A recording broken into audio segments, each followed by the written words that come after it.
I'm here at the Yorkville-Bristol Sanitary District in Yorkville, Illinois to learn about the first full-scale implementation of Veolia's Z-Dense MABR technology. Let's go take a look.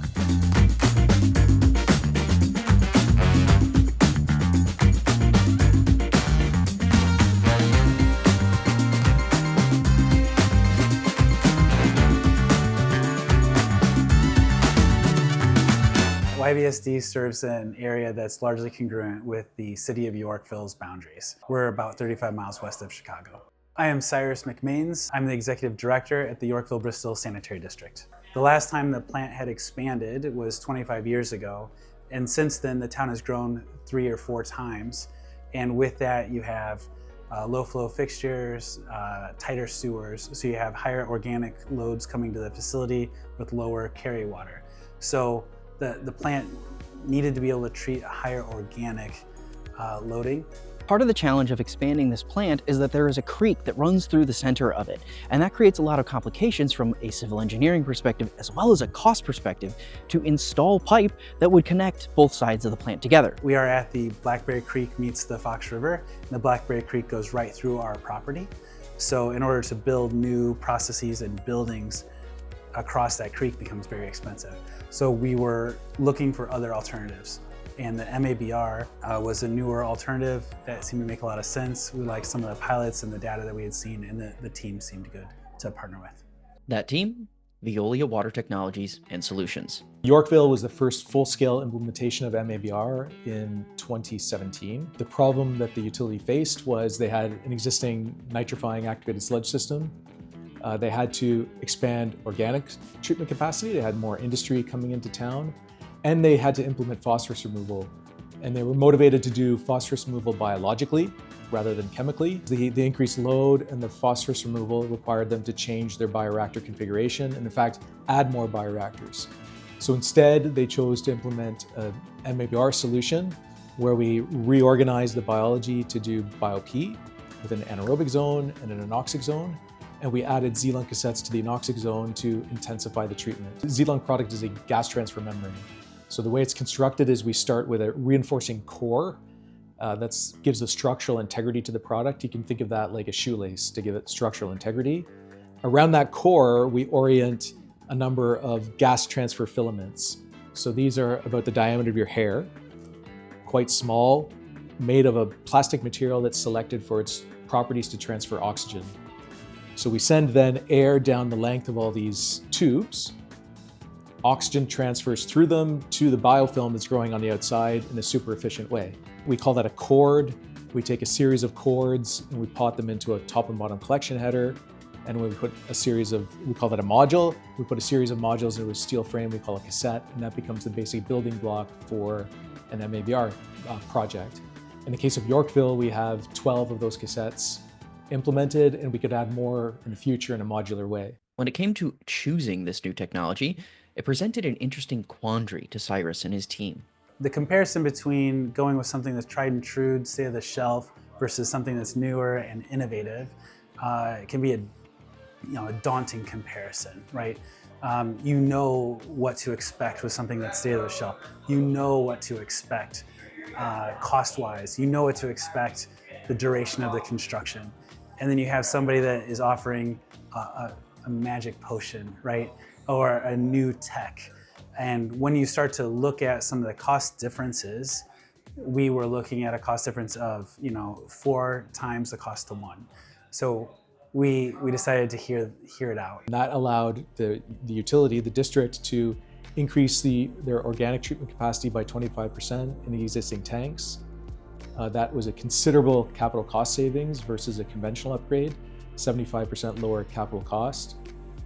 They saved energy, so even though they increased their treatment load, their energy stayed flat, and they could implement this quickly. So instead of a large civil works construction project, they were able to implement the solution in 18 months. That project ran for 6 years, or the plant ran for 6 years, and then in 2022, they realized that the next bottleneck in the treatment plant were the clarifiers. So they were planning for the future. The MABR upgrade had given them more biological capacity. Now they were seeking more clarification capacity.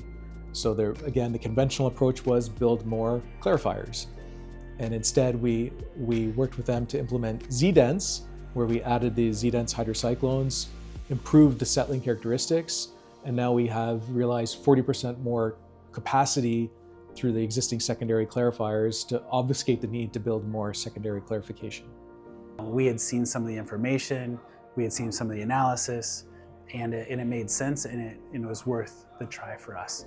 We decided that even if it's not going to work to the level that we are being sold at, it will still be an advantage to us and help delay any massive construction costs and expenses in the near term. And this just highlights a series of wins for the utility. They didn't have to do major construction, the product worked as advertised, and even the maintenance has been relatively low. The main thing is winter operation. That was our biggest problem when we first installed it.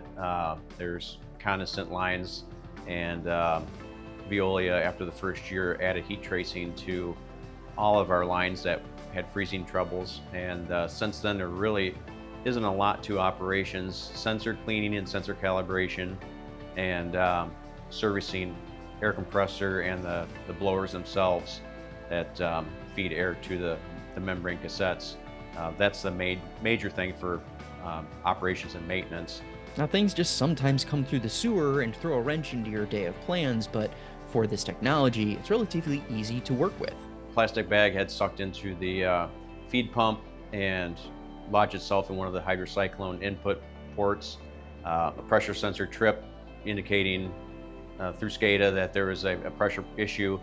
We determined which hydrocyclone had the problem, and very simple to dismantle each one of the hydrocyclones. You can have them apart in 10 minutes with easy hand tools, and then found the bag lodged in, pulled it out, reassembled it, and in probably 10 minutes total, we had the system back up and running. To reiterate, this was the first full-scale implementation of this technology in 2017. So at the time that they adopted it, it did come with its own set of risks.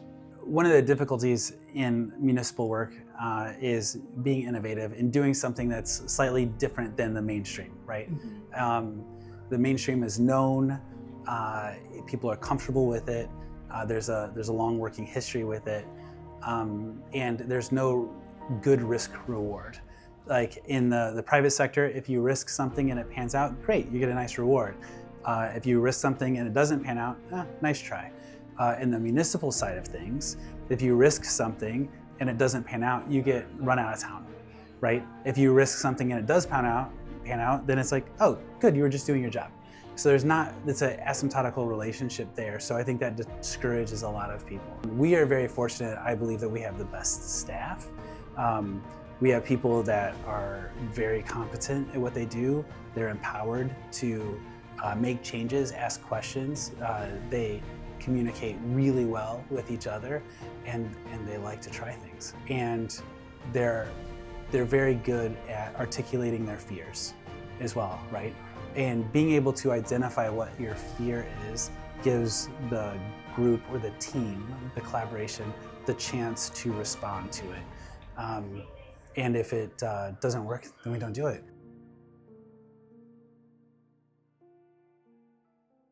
So big thanks to Yorkville-Bristol Sanitary District for allowing me to film here at their facility, and to Veolia for being part of the process as well. It was great to connect with all the stakeholders involved with this project. And if you have a plant that you would like to have featured, especially if it's in the Chicago area, because that's where I live, let me know. I would love to come by. I would love to film some stuff and learn about how your plant works and share it with the rest of the wastewater world.